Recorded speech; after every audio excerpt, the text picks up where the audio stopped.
For days, the weather had been too bad to go out. Edward hated being stuck indoors, and so did Max, and so did Bonnie. It made them all miserable and a bit bad-tempered. Oh, good. I'll play with this. Hey, that's mine. No, get off. I had it first. I've got one of your own. Oh, Stop it! Stop let it! go. I'm playing with it. Oh, I'll get you in. Oh dear, this will never do. Oh, pull it up now. It's gone. Oh, please, don't do it. Now. You mustn't let the weather get you down like this. I know what we'll do. We'll make some kites to fly when the sun comes out again. Edward, bring the paints, would you? Max, we'll need some scissors. And Bonnie, some glue. I say, this yellow looks just like the sunshine. That's the idea, Max. How are you doing, Bonnie? Oh, that's lovely. Excuse me. Oh, Edward, be careful. What are you going to do now? When the weather got better, they set off to fly their kites. Oh, can I fly a kite with you? But you haven't got a kite, Clive. He can have a go with one of ours. Yours may be, but not mine. Here, Clive, you can use mine. Oh, thank you. Flying a kite's easy, Max, when you know how. Now, just watch me. Now, pay attention. First, you've got to throw it in the air. And up went the kites. Clive's with a dragon on it, Bonnie's with an eagle, Max's with the sun, and Edward's with the moon. They all seemed to dance in the wind. Mine's the highest. It's not a race, Clive. I know it's not a race, but mine's the highest.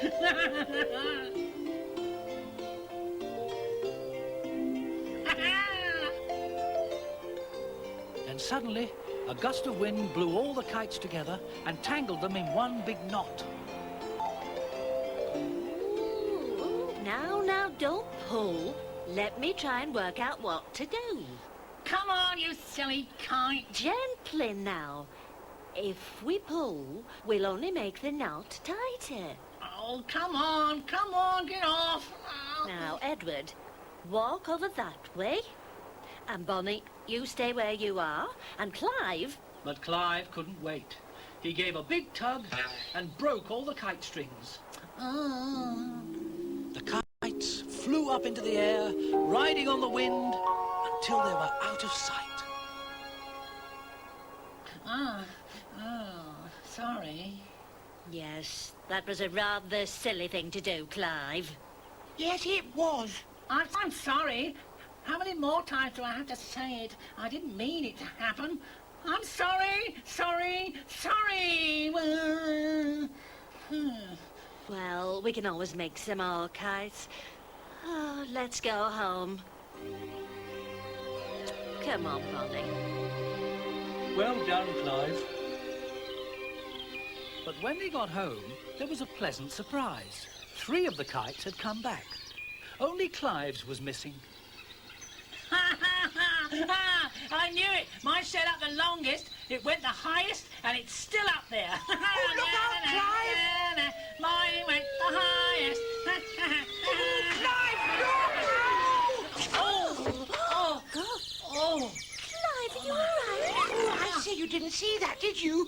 My kite stayed up the longest. And your bump will stay up even longer.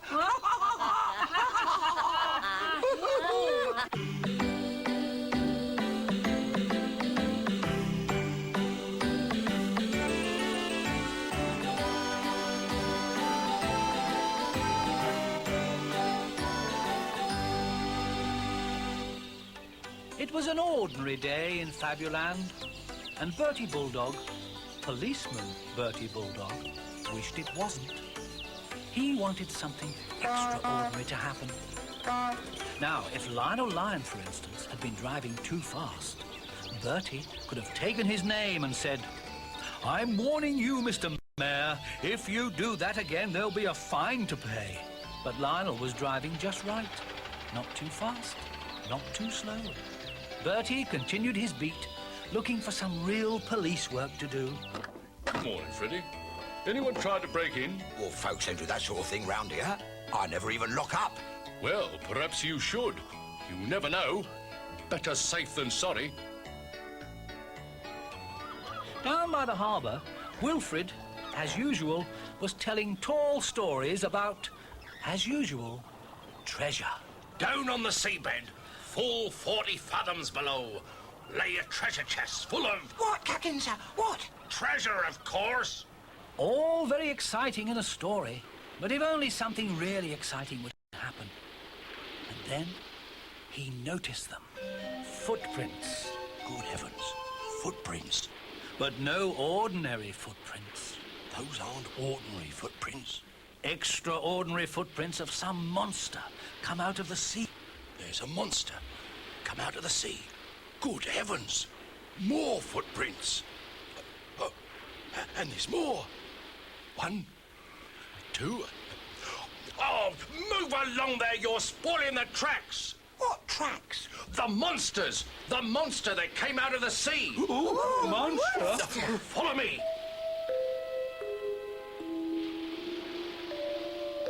The tracks led to Clive's house, right up to his door.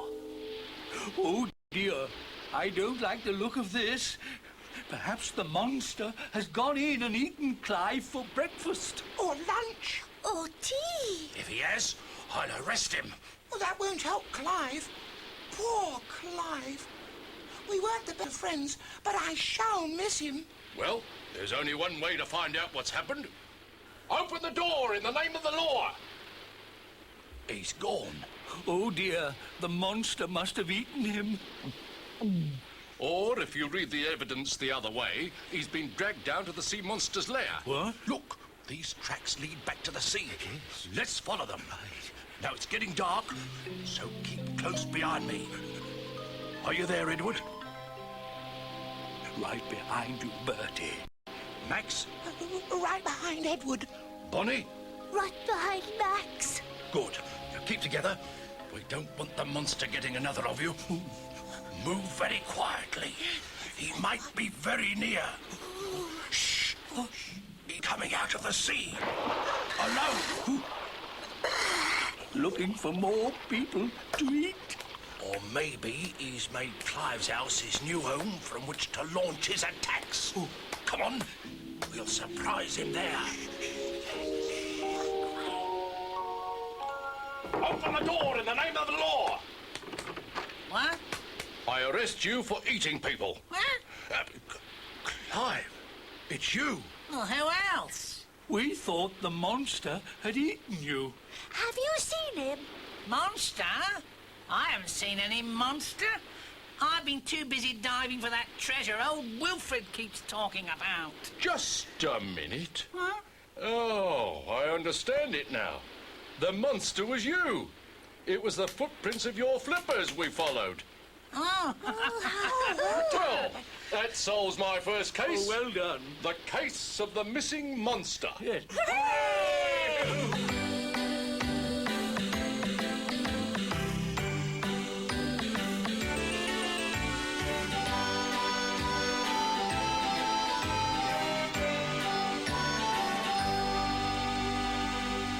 Captain Wilfred Wallace had been clearing out his storeroom and had found his old camera. Oh, well, I never. My old camera. Oh, I haven't seen that in years. Now, this camera, young Edward, has been with me halfway round the world and back. But you know what's never taken pictures of? No. This place, Fabuland. Oh, well, perhaps I could take some for you and stick them in a special book. Well, the camera's easy enough to use. Now, you look through here, and you press here, well, and that's all there is to it, really. Now, let's go and put some film in it, eh? Ha-ha! Hannah Hippopotamus was singing to her flowers, as she always did, to make them grow, when Edward passed by. He couldn't wait to try out the camera. Oh, La, la, la. Good morning, Hannah. Oh. I'd like to take a picture of you singing to your flowers. Oh. Right. Is this all right? Oh, yes, that's lovely. Now then, say cheese. Cheese. Oh, thanks, Hannah. That was great. And Edward hurried home to take a picture of his friends, Max and Bonnie. Come on, Bonnie. Give us a smile.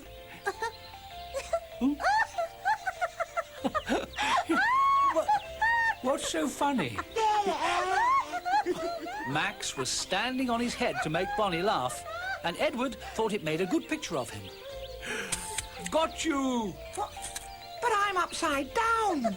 I'll stick the picture in the book upside down, and then it will look the right way up, if you see what I mean. Oh, that must be Lionel Lion. I say, wait! Wait for me! Hello, Mr. Mayor. Oh, excuse me, Mr. Mayor. I'd like to take a picture of you in your car. Would you pose for me? Well, of course I will.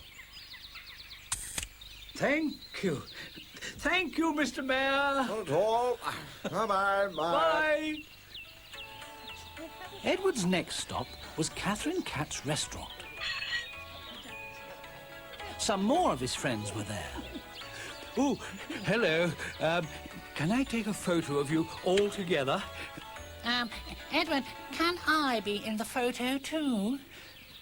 Certainly, Clive. With the others. Say cheese. Cheese. There. That's a good one for Wilfred's book. Oh, that reminds me. I must get a picture of Wilfred. I'd like to get the ferry in the background. So back a bit more. No, stop! He's going to fall in the water. Come forward. No, don't look around. Don't what? Oh. Got you. Thank you, Edward. That's all right. Oh, dear. When Wilfred sat down to look at the pictures Edward had taken, everyone else wanted to see them too. God, what on earth's that fuzzy thing? It's on every picture. Oh, dear. It's your trunk, Edward. Oh, no. Oh, never mind. Now everybody's here, we can all have our picture taken together. Oh, yes, right. Oh, what's that for? To keep your trunk up.